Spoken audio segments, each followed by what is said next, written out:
Ang abyan, may naliligo. Ayan sa sulok, nakita niyan. Aba, okay. Titingnan natin ang naliligong babaeng ito.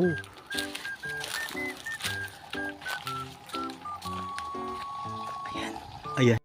Isang diwatang naliligo. Naliligo sa bundok. Ayan po. Makinis. May tato. Oh my God. Dito tayo sa sulok. Ayan po. Naliligo po.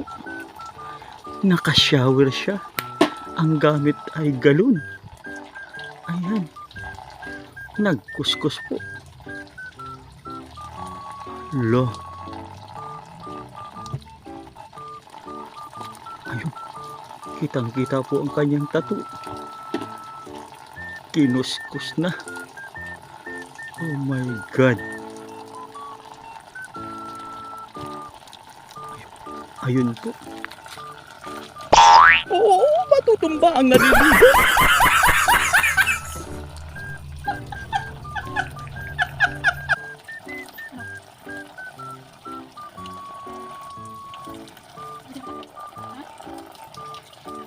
Hoy, ano ba?